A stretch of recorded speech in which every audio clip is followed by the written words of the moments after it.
Hello, everyone. Welcome to the PwC Tax Bite podcast series. My name is Pieter de Ree, Global Tax Director in Brussels, and I welcome you to the PwC Tax Bite podcast series. In this edition, we will talk about the impact, the ins and outs of COVID recovery. I hope that many of you, just like me, enjoy going back a bit to the office, trying to go back to normal. And I think we will need to talk about how businesses get back to normal. And for that, I have three experts here in my virtual recording studio. I welcome, first of all, Nancy de Beule. Nancy de Beule is a partner leading the M&A team here in Belgium in PwC.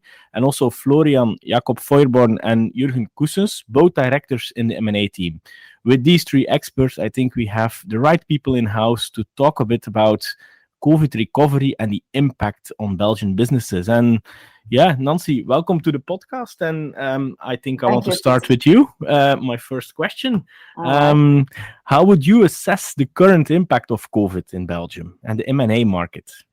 Yeah, I think it's fair to say that this COVID pandemic and the related crisis have never negatively impacted the overall economy. I think we have never seen such a crisis, which was a combination of a health crisis and a financial crisis.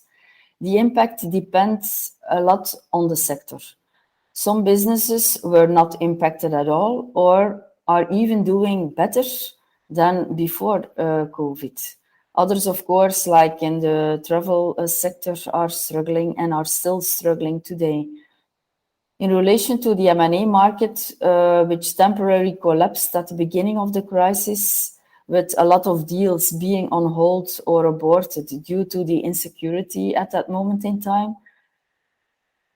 For now, our feeling is that the M&A market the past months have been really booming. And if you look at the parts of business that are being sold or carved out, I think for the coming months, there's still a lot of cash in the market that we will have booming M&A times as well. Question mark will, of course, be what the impact will be of the governments who are still providing measures to cope with the impact of the crisis today. If that stops, possibly in combination with inflation, what the impact will be. And of course, one of the important points there is also what type of measures will follow by the governments in order to pay for all this and in light of the upcoming recovery. Okay, thanks, Nancy. So clearly still a significant impact, but not yet very clear what the exact impact will be. So businesses still recovering, still struggling. Florian, may I ask you, based on your experience, what are the current challenges that you see for businesses in this period? Sure, Peter. Well, for the ones still suffering on the short term, this is of course still cash management. And Nancy already mentioned that some COVID measures came to an end, others might come to an end soon. But besides government measures, there are of course also other ways to optimize working capital and cash flow, which is, I would say, even for a healthy enterprise, not a wrong thing to do. In the field of Belgian corporate income tax, it's worth mentioning that a carryback regime has been introduced whereby the losses incurred during the COVID years 2020 and 2021 can be offset against taxable income of the preceding taxable period, which can of course lead to an important cash advantage, but taxpayers need to be careful as well because there are a number of conditions and there are also sanctions if the amount of carryback would ultimately exceed the actual loss incurred. Besides all of that, leading to cash and timing advantages, there are also possibilities with a permanent impact, such as the well-known temporary unemployment regime. The specific Belgian COVID temporary unemployment regime, which was relatively broad, in principle ends by the end of September. There is some pressure by certain employers, organizations to extend the regime until the end of this calendar year. But yeah, while we are recording this podcast, it's still unclear whether the government will allow such an extension. But I would say, even if not, businesses which are still struggling should assess whether they can continue partial employment under the traditional temporary unemployment regimes, which already existed before COVID, but have, of course, more conditions. Okay, Florian. So a lot that companies can do themselves. There are some measures they can use, but surely that will not in all cases be enough to rebound. Jurgen, do you agree with that? Yeah, absolutely, Peter. I think that's a correct statement. Some companies will indeed require cash injections in order to fuel their recovery, that's for sure. What do you mean with cash injections?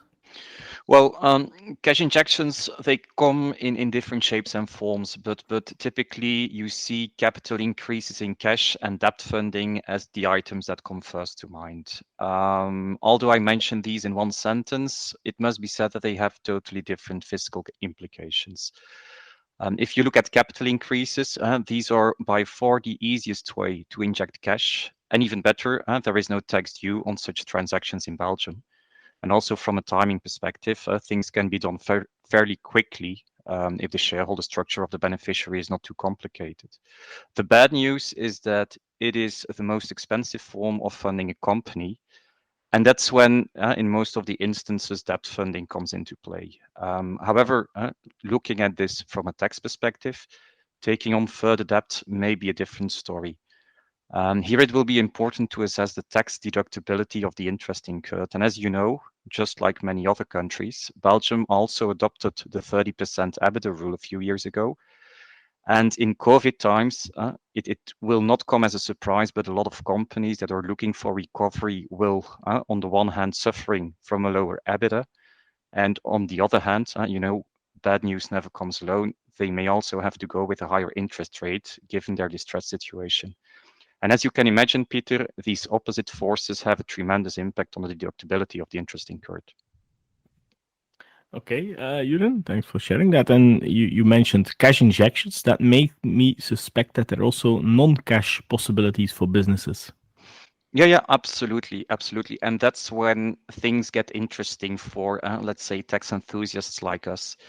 The best known example of non-cash transactions is what is called a debt waiver or a forgiveness of debt. And it basically comes down to the situation where the creditor agrees with the debtor that a portion of the debt does not need to be repaid. Depending on the features of the waiver, and you typically distinguish between conditional and unconditional waivers.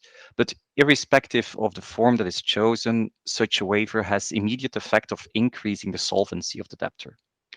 Now, looking at this from a tax perspective, a waiver generally leads to a tax deductible cost at the level of the creditor, be it that is subject to a number of conditions. The flip side, of course, of having the tax deductible cost at the level of the creditor is that it represents taxable income with a Belgian debtor. Now, in practice, we see that a lot of clients are at first not too worried about the taxable income at the level of the debtor because it has tax losses carry forward to offset the exceptional income.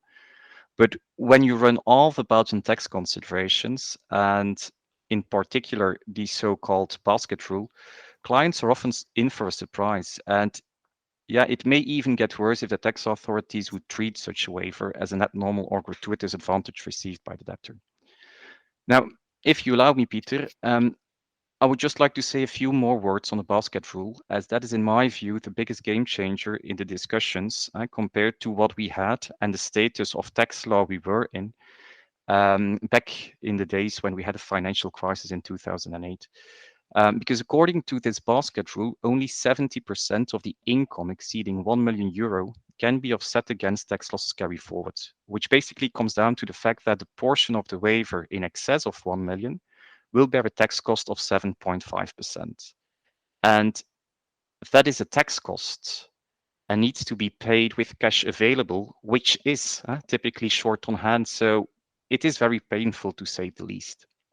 Now, a recent change in law was taken on this topic, but without going into details, it is a first step and a first step only, as it doesn't solve the issue of tax cash out at the level of the debtor, at least not without going into, let's say, formal legal procedure. Okay, but such cash out has important impact. So, Nancy, can it in any way be avoided? Yes, there are some possibilities. That is why we often combine such a waiver with, to the extent possible, of course, a cash injection and repayment, or if no cash is available, a contribution in kind by the debtor of the receivable in the share capital. Such contribution has to occur at nominal value for both the creditor and the debtor in order to not create taxable income at the level of the debtor, but on the other hand side, of course, also non-deductible cost at the level of the creditor if this is a Belgian entity. Another way is support letters and guarantees, but that are less invasive techniques, but may give rise to a need to assess whether the benefiting company needs to pay a certain arm's length consideration towards the guaranteeing entity. Okay, thanks, Nancy, for those ideas.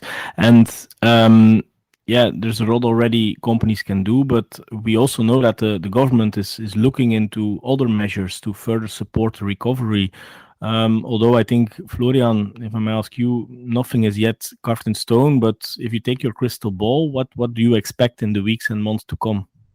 Yeah, well, I think, Peter, first of all, there is a lot of discussion also within the government on the support measures and how long certain of them would be extended. On the other hand, well, as you are also aware, a number of measures have been discussed in the media in the months before summer. Think about a second version of the securities tax in the meantime enacted, but also already subject to complaints with the Constitutional Court. Think about certain modifications in the field of personal income tax measures to facilitate carbon neutral travel, the ambition of the Belgian government to introduce a tax on digital services already by 2023, and so on. It is, as you mentioned, unclear what is still to be expected in the next months and years. Up to now, we are prudently optimistic, or at least hopeful, that the positive highlights of the previous corporate tax reform, such as the reduction of the corporate income tax rate to 25%, will be maintained. This is, of course, crucial for the image of Belgium as a reliable business partner. On the other hand, of course, Nancy already mentioned it, something will have to be done, knowing that the public deficit of Belgium this year is estimated 34 billion. But for sure, it will be important that any upcoming tax reform is a smart tax reform, following which investments in Belgium are stimulated rather than penalized. An example of such positive measure is the already introduced reconstitution reserve, which has been introduced by the legislator last year and allows companies to exempt profits of the period 2022 up to and including 2024, so that they are able to reconstruct the equity which has been destroyed following COVID in a tax neutral way. Besides, there are, of course, several possibilities to incentivize taxpayers to invest in Belgium, ultimately leading to economic growth, which indirectly also lead to increased public income and in the end to a bigger cake for everyone. But of course, dare to ask, a straightforward drop in tax rate is always preferred, but there are also other possibilities directly linked to investments. Think about accelerated or even one-off depreciations for new capex. Think about increased investment deductions, not only for SMEs, but also for large enterprises and international groups. Think about broadening the application of the group contribution system so that this regime becomes also useful for new investments and also for M&A transactions. Yeah, and maybe an interesting one, I think, is if we could have a tax incentive for taxpayers that want to support either their relations or companies in the same sector or their clients. In such case, it can be contemplated that supplier or third party contributes its receivable into the share capital of the client of its client to safeguard that the latter survives this economic turmoil. But such contribution is, of course, not without risk. So a financial incentive would be required. Think of, for example, a cumulative preferent dividend and no withholding tax on dividend received. On the other hand, the debtor client may agree in a dilution of ownership, though not regarding its voting rights, I would say. Hence, that's the benefit of pref shares with limited voting rights. That could be a spot-on solution. But it would be a great idea in order to stimulate the economy from the bottom up. Okay, thanks, Nancy, for sharing that. That's indeed a very interesting idea to revive the economy, to mobilize the savings. I'm sure there are many more ideas we can discuss. Unfortunately, time is limited in this podcast, so we come to the end of our podcast. Unfortunately, I want to thank you all. So, Nancy, Florian, Jurgen, for sharing your ideas on the COVID recovery. I'm sure it will be challenging months to come for the government to come up with the appropriate measures to support business, but first of all, of course, for businesses to restructure and be ready for the future. Thank you for this. For the audience, thank you for tuning in. If you want to register and always have the latest podcast, you can register for this podcast on Apple, Spotify, or Google. And with that, I thank you for tuning in and speak to you next time.